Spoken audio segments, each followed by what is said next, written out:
Buenas tardes a todos. Tengo la alegría de poder compartir con ustedes no solo el final del panel, sino también lo que fue el comienzo de todo. Bueno. Y hablando de finales, hablando de comienzos, es que desde Crecimiento nos gustaría poder contarles un poco de nuestra historia. ¿Qué es lo que ha pasado en el último año y medio? Y también qué es lo que se viene para adelante.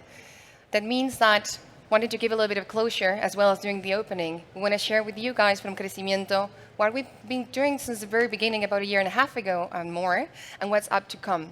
And for that, when we're talking about Crecimiento, we're not only talking about what we do in regulatory, but we're talking about what we do in the ecosystem department. And for that, I'm with Simón Puebla and inviting Simón to say, hey, Simón, please tell us more on ecosystem, because in the end, we work together. That's lovely. Thank you. Thank you, Mili. I mean, so beautiful to be talking here in front of you. As you know, Crecimiento is the movement bringing Argentina's economy on chain. We've been doing so from many different angles. But mainly, they've summarized in two.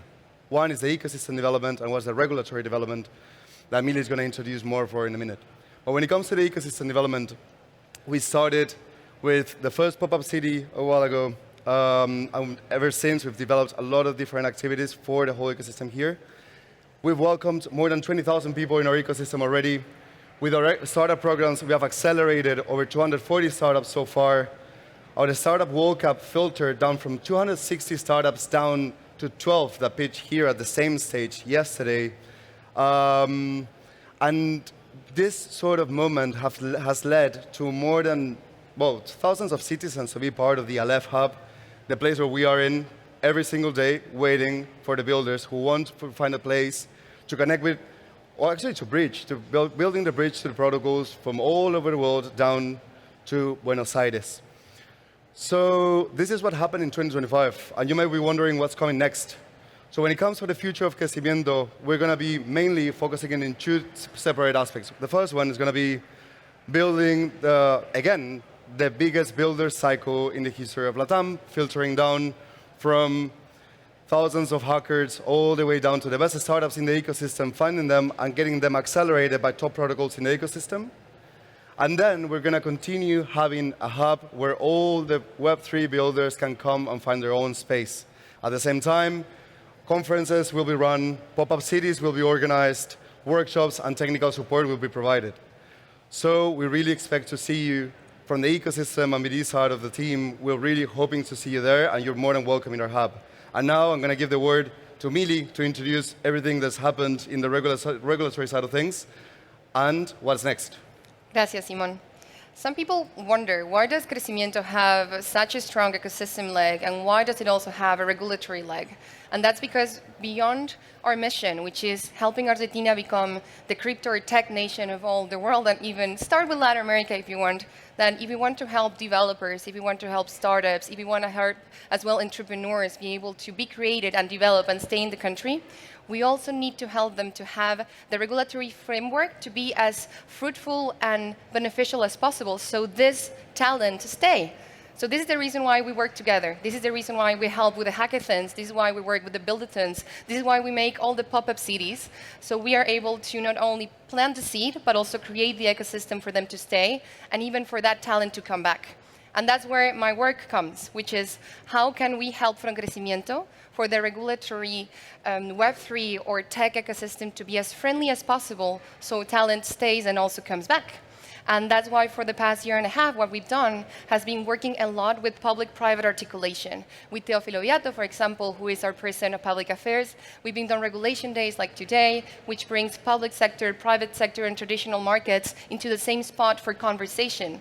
We've done regulatory roundtables, which are a little bit more private, so those kind of conversations can have more tangible results. We've done policy papers, and we've also done regulatory proposals. Last year, we started with the first one, which was the multi-agency regulatory sandbox that we presented with the Argentine FinTech Chamber, and that we were very happy to also collaborate and giving our opinions and legal expertise to the regulator, and that ended up with the result of the regulator creating their own regulatory sandbox from CNB, which we're very excited about. And other proposals that we also find are very useful for the ecosystem based as well in comparative law, like for example, digital zones. And the proposal as a public good presented to the Ministry of Economy as well to provinces for them to consider how these thriving ecosystems thought at first with law and also with technology can be the space, the fruitful space for different kind of startups to stay and also to come back. And we've done this for the past year and a half as well, as a lot of work that has to do with education and also a sandbox program. So what do we want to do for next year?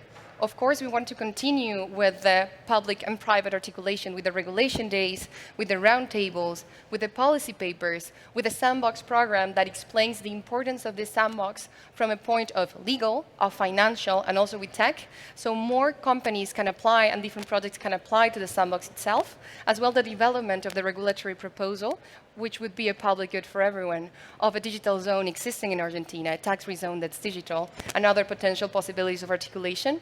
So as a proposal, the regulator can consider how useful can it be for our ecosystem.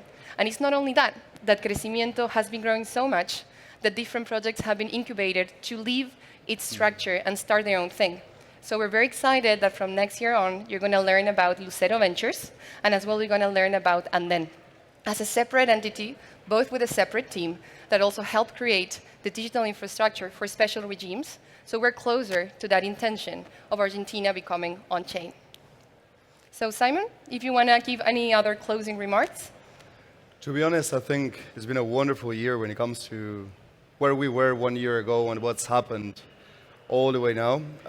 So nothing else but saying like it's something to be proud, it's something to celebrate. Devconnect is in Argentina. Being part of the ecosystem that is currently seeing it and welcoming it, all like thousands of people, something very exciting to be part of.